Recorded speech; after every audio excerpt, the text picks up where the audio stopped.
It seems whenever I state a negative opinion about a game or franchise, I am destined to retract that opinion in roughly a year's time. I don't necessarily see this as a negative trait. It's good to change opinions when presented with new information, or to occasionally revisit things you disliked to see if you can now find something in it that you previously could not. I wouldn't have enjoyed MGS enough to tattoo it on myself as a teenager, but now as someone in my 20s who values the art of games as a medium more than my KD ratio, I find myself sucked in by the characters and world. So in my effort to confront myself and challenge my opinions on games I previously wrote off, I have but one question for you. Where's everyone going? Bingo?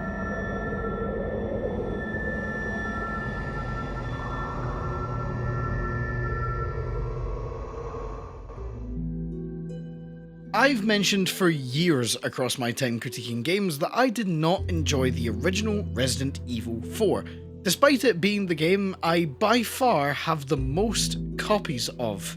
I have the original GameCube release, a limited edition PS2 version, the Japanese Revival selection for PS3, and the HD edition from Steam. I also have the Steam and PS5 versions of the 2023 remake. For a game that I didn't like too much, I certainly own a lot of copies, and I mean didn't here, as in the past tense, because I don't know what happened, but this time around, I booted it up, got a few chapters in, and enjoyed it? Yeah, you're hearing me right. I had a good time with Resident Evil 4. I don't think it's the zenith of absolute perfection that most fans believe it to be, but I can now say that I had fun playing it and finished it instead of dropping off about halfway through. When I first played it, I found the controls clunky and I never had any ammo and enemy attacks seemed to come from nowhere. But this time, I found my rhythm, upgraded my guns, and saved the president's daughter from this freaky cult. It wasn't a frictionless experience, as I believe there are some encounters here that are pretty cheap, but I enjoyed it enough that I would now happily jump back in for another run through. So, what changed, and why do I now like Resident Evil 4?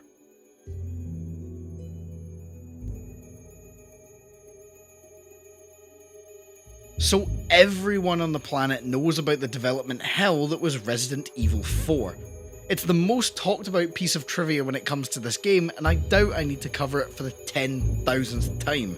But just in case some of you are unfamiliar, Resident Evil 4 went through about 4 different versions, with a bunch of different storylines and concepts. These original ideas would eventually spin off into a few other games, such as the amazing Devil May Cry and the absolutely terrifying Haunting Ground.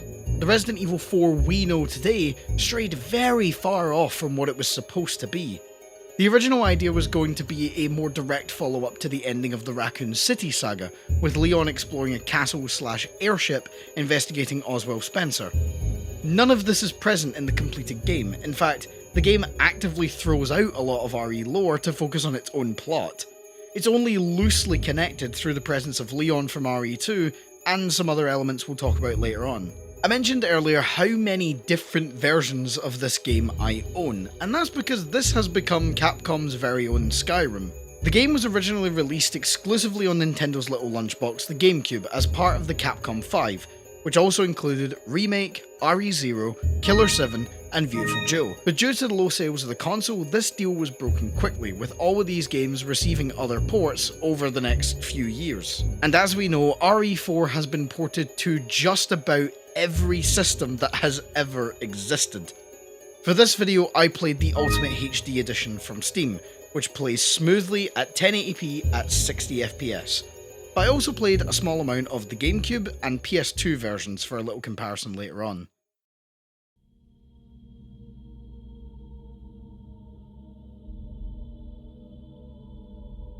Resident Evil 4 took the series in a drastically different direction to what it had done previously. The original trilogy of games was focused on what we would come to know as survival horror.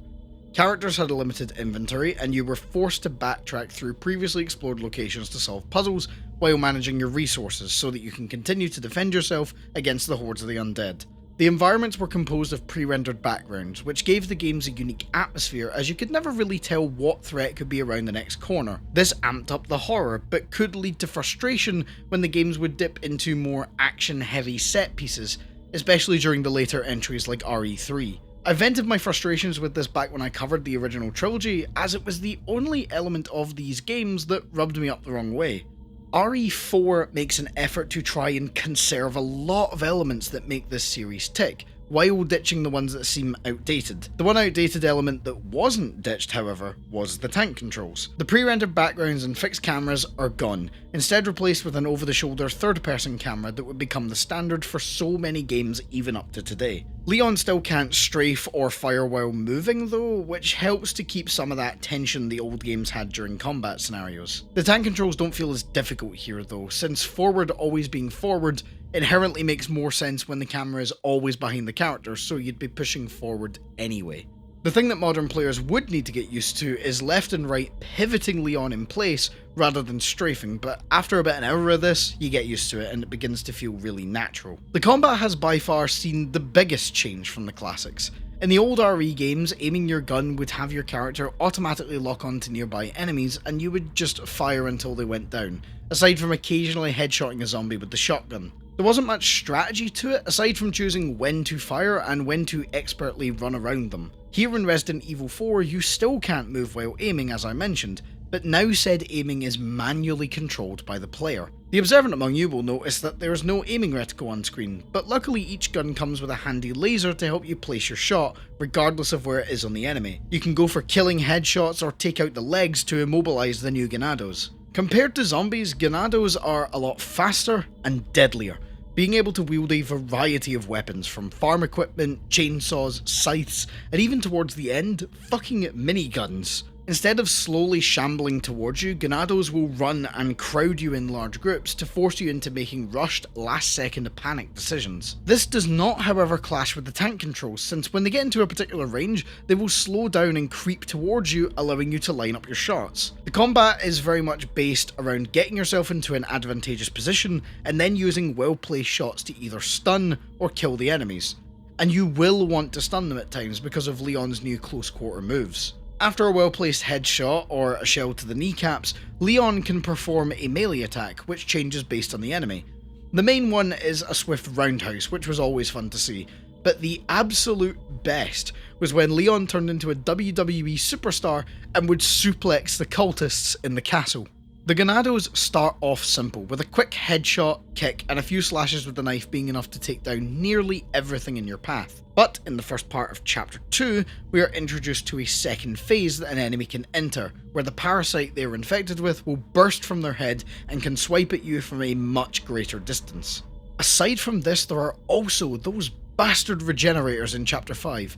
These guys are creepy as fuck, making some seriously unsettling noises, and are basically invincible until you get the thermal scope for the sniper and can see their weak points. Before that, the strategy is basically just shoot them in the leg to put them down and run for your fucking life. There's a few other special enemies, but none of them are as interesting as the base Ganados you'll be going up against. I'm gonna quickly cover them here before I move on to my next point. These are the Novistadors and the Garradors. Novistadors are bug enemies that appear in specific rooms, and I agree with the majority that these guys are pretty annoying. They're by far the fastest enemies in the game with the highest mobility, and they swarm you in such massive groups that it's nearly impossible to leave the encounter unscathed. The Garradors are similarly situational. These guys hit hard with their big claws, but to stop them from steamrolling the player, they are blind like the lickers from RE2. The reason I found these guys annoying was always due to the other enemies placed around them, for if I try to take out the normal foes, the Garrador will find where I am and stunlock me from healthy to dead in a few seconds. This led to me playing these rooms so carefully and slowly that it killed the normally amazing flow the combat has. Upon reflecting on my initial playthrough after this most recent one, I've worked out what my problem was when it came to the combat. And it's the fact that I was limiting myself to just shooting at most enemies and not using my arsenal to its fullest. I left the 3 types of grenades and the melee attacks more or less completely unused. I also had a habit of overusing the pistol and reserving the shotgun only for certain enemies, even when it would have been the better choice in the situation I was in. Learning to use my whole toolkit was a hurdle to get over when coming from the more restrictive games before this, but coming at it now without those games fresh in my mind, it all kinda just clicked into place.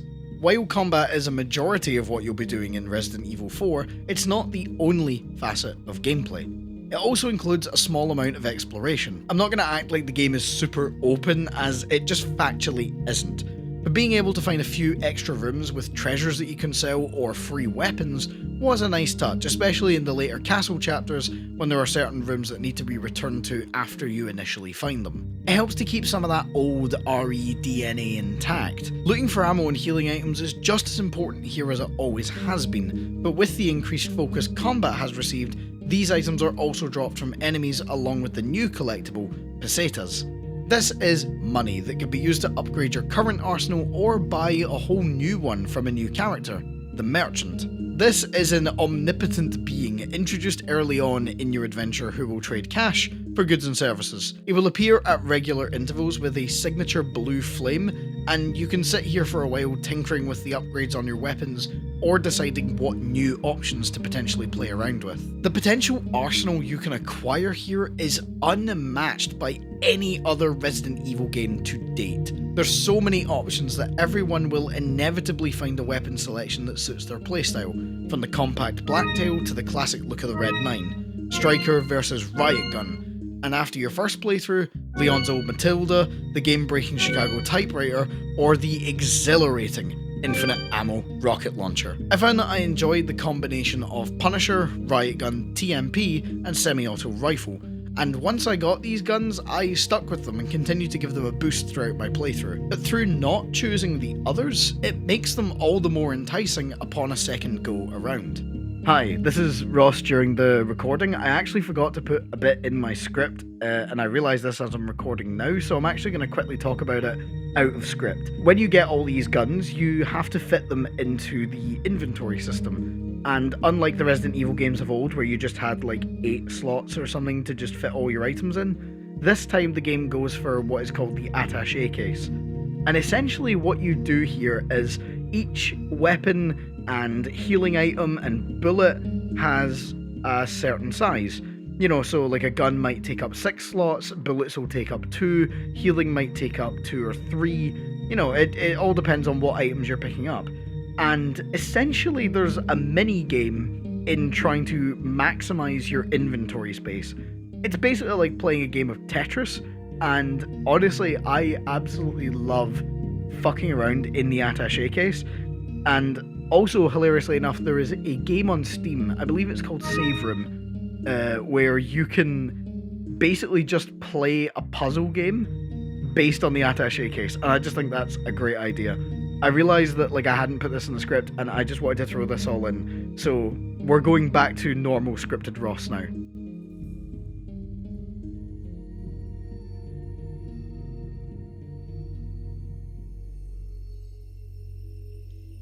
The story of the Resident Evil series has never been particularly serious.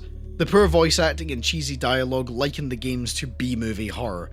With such classic lines about Jill sandwiches and being a master of unlocking, it was hard to take these plots seriously.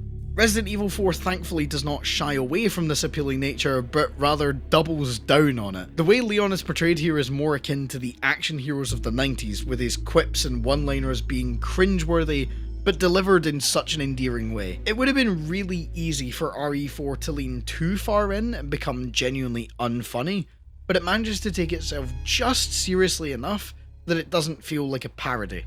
The game's story can easily be split into 3 parts, spearheaded by the final boss of each major section. There's the village with Mendez, the castle with Salazar, and the island with Sadler. It's often said that these 3 chew the scenery around them, but I only found Salazar to be entertaining, as Sadler's barely in the story and Mendez has like 2 lines tops. The Bond villain-esque rapport that Leon and Salazar build up is hilarious to watch and gives us some of the game's most quoted lines, but it doesn't make up for the others being generically evil or being as interesting as watching paint dry. The main plot for Resident Evil 4 begins with Leon catching the audience up on what has happened since the end of RE3. Umbrella stock prices collapsed after their involvement with the Raccoon City incident was outed to the public, and Leon has become an agent for the Secret Service working directly under the President of the United States. His mission for this game is to track down the President's daughter Ashley Graham, who is kidnapped by the Los Illuminados, a cult led by Lord Sadler that worships worships the Las Plagas parasite. Sadler kidnapped Ashley to implant her with Las Plagas and then send her home to act as an inside agent for the cult so that they can take over the US. Upon Leon turning up in town, he is also implanted and now has 3 different objectives: save Ashley, stop Sadler, and extract Las Plagas from himself and Miss Graham before they escape. The pair are helped through the story by a researcher, Luis Serra, and the familiar femme fatale, Ada Wong, who survived her supposed death in the second game. They battle through Granados, Mendez, Salazar and Sadler, from the opening villages to a medieval castle, and finally to an isolated island before escaping via jet ski and driving off into the sunset. There's a lot to enjoy here, from the cheesy dialogue to some genuinely gripping character moments, though I do have my issues with it. The pace of the game goes up and down. The village areas are well spaced out and build to a natural conclusion with boss fights and set pieces like the cabin used to break up the gameplay. The castle keeps this pace up for a time, but the back half drags a little as similar looking rooms and corridors start getting old, and the set pieces aren't anywhere near as exhilarating as the earlier ones. The island as well outstays its welcome immensely. Right at the point where you expect the game to be wrapping up on the way to the big bad final boss, there's still another 3 hours to go. This isn't helped by the late introduction of Krauser, who feels like an abrupt side tangent on our way towards Sadler. His set pieces are cool, and that knife fight is so damn tense, but it doesn't feel well tied in with the rest of the narrative, and its placement here feels wrong. It's also here where Ada Wong becomes a prominent player, and I have one question. Why does Leon have no reaction to Ada being alive? This is the woman that he potentially had some kind of romantic connection to back in Raccoon City, and yet when she turns up here very much not dead, the most he gives is some close combat advice? You'd expect him to at least be a little bit shocked or have some serious questions as to how she survived, but nope, that's all swept under the rug. There's a theory that we're missing a piece of the story and these two met before this, but if that is true, then I feel that it should have been stated somewhere in the game at least.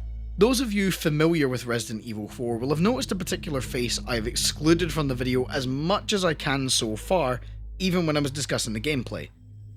Let's talk about Ashley Graham. The President's Daughter is one of the most controversial inclusions in the game, as she turns the missions she's into the ever unpopular escort mission. However, I'd argue that of all the escort missions I've ever played, RE4 is by far the best. There's those who argue the whole game is an escort quest, but out of the 19 chapters that make up the main story, Ashley is only present for 7 of them, including her standalone chapter. When it comes to escort missions, Ashley is every player's dream. The worst characters to escort are the ones who are bone dead stupid and run headfirst into enemies, but Ashley is constantly glued to your back and is never more than a few steps behind when running. This means that the core gameplay loop doesn't change much if you can keep on top of the crowds and stop them from grabbing Ashley. If they do grab Ashley, be prepared to hear, which,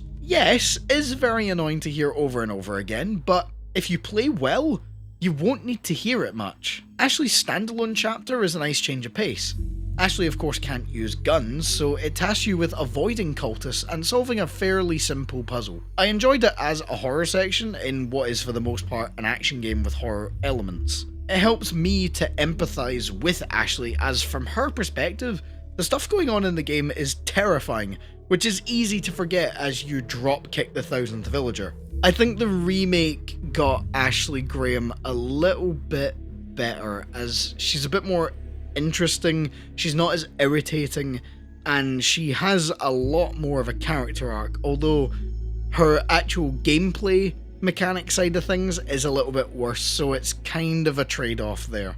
My final problem is that I felt that Luis was very underused.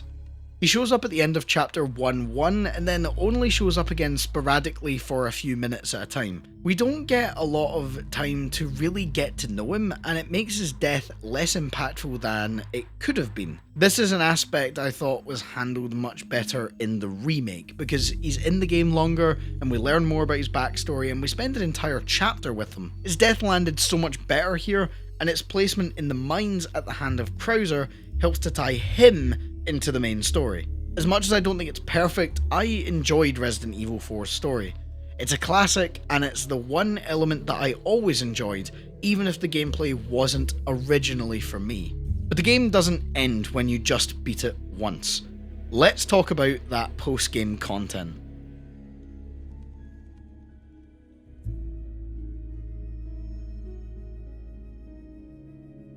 Upon beating the game, you will have a couple of unlockables. The first are the weapons I spoke about earlier. Leon's Matilda from RE2, the Chicago typewriter, which is extremely powerful and has infinite ammo, and the infinite ammo rocket launcher. You also unlock the ability to begin a new game plus with whatever you had in your inventory from the end of your last campaign.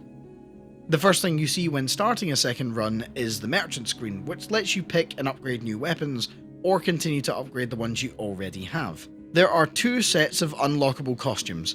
Leon gets his classic RPD uniform back, and he gets a mobster outfit, while Ashley gets a pop star and a suit of armour that makes her invincible to enemies grabbing her. These outfits are unfortunately not interchangeable. If you pick RPD, you're getting pop star, so most people go with the mobster and armour combo because of its gameplay benefits. The final unlockables are some new extra modes to play. Assignment Ada, Mercenaries, and the most substantial of them all is Separate Ways. I'll talk about Mercenaries first, since it's the mode I'm the least interested in. It's basically a timed mode where you get as many kills as you can to get a high score. There's 4 maps to choose from, and you can unlock a bunch of characters. I only have Leon, but I don't mind that since I don't plan on putting any more time into this mode. It's nice if you want to focus on the combat only, but I don't play RE4 for the combat, I play it for the environment and the story, and the combat is just a part of that experience. The next piece of content is Assignment Ada, a non-canon campaign about Ada collecting 5 Plaga samples from the island with a limited weapon set of pistol, TMP, and semi-auto rifle. I like the sleek black outfit she wears in this mode, but again, similar to Mercenaries, this is basically just a combat gauntlet with an objective to it. Since it isn't canon to the main story, the short cutscenes at the start and end are basically meaningless. My main complaint with this extra mode is a complaint I share with Separate Ways, and that is the repetition of the Krauser boss fight. Why do I need to fight this guy 3 times to play all the modes? He is easily the fight that is the least suited to the gameplay of RE4 due to the stiff movement and needing to stand still while aiming. Krauser is extremely fast and will full speed sprint after you anytime you try and get some distance. And he has the big arm which will shield him from bullets, so you need to precisely aim before he gets too close, and honest to God, did no one realise how fucking annoying the fight is to do in every goddamn campaign? Assignment Ada is otherwise fine, and a pretty enjoyable 30 to 40 minute run, but I don't think I'll be going back to it anytime soon. Separate Ways is the final piece of extra content for this game, and it's the most substantial. This was a story expansion that was included in the PS2 port of RE4 and was included in every version afterwards. It stars Ada Wong and shows the main story events from her perspective. It's a very cut down version of the events with 5 chapters lasting just over 3 hours. But it was a fun campaign to run through that remixes areas from the main campaign as well as adding in some new ones. Like Assignment Ada, your weaponry is limited. You start with a pistol and a shotgun, and you can buy a rifle, TMP, and new bowgun from the merchant as you progress. Ada moves faster than Leon and comes with a few new moves. Her melee attacks are different to Leon's, and you can use the contextual hook shot to reach higher up areas. This campaign is a bit tougher because of your more limited arsenal and the inability to upgrade any of your weapons. It was a fun 3 hours though, with only a few annoying encounters like Sadler and Krauser, but these weren't enough to dampen my enjoyment of the overall experience. The one unfortunate detail about this campaign are all the cutscenes. They were all pre-rendered videos on the PS2 and have never been upscaled, which is weird to see when it's replaying cutscenes where Ada and Leon cross paths, and they look significantly worse than the first time we saw them. Again, it doesn't ruin the experience, but a redo of these would have been nice in at least one of the 1 million ports that this game has received, especially with the PC release being seen as the definitive RE4 release. Speaking of releases, let's take a quick look at the ports of RE4. The only ones I could record are the GameCube and PS2 ports. and we'll start with the GameCube. I'll specify that this is running through a line doubler, so the output you'll be seeing here is a 567i resolution, but even without that, this game looks amazing running on original hardware. The game has this lovely crisp look to it, and the controls map perfectly to the GameCube controller. They feel very natural, which makes sense as it was designed with this controller in mind. It wasn't jarring to come back to this after playing the PC version, and I could see myself doing a run on OG hardware just for the fun of it. I can't say that about the PS2 version, however. Now, the footage will look worse because it's not going through a line doubler, but even taking that out of the equation, audio is a noticeable step down. I thought it was maybe to do with my capture method, but voices and gunshots came through crystal clear, while ambient noise and music seemed crushed to hell and back, leading to a very muddy soundscape.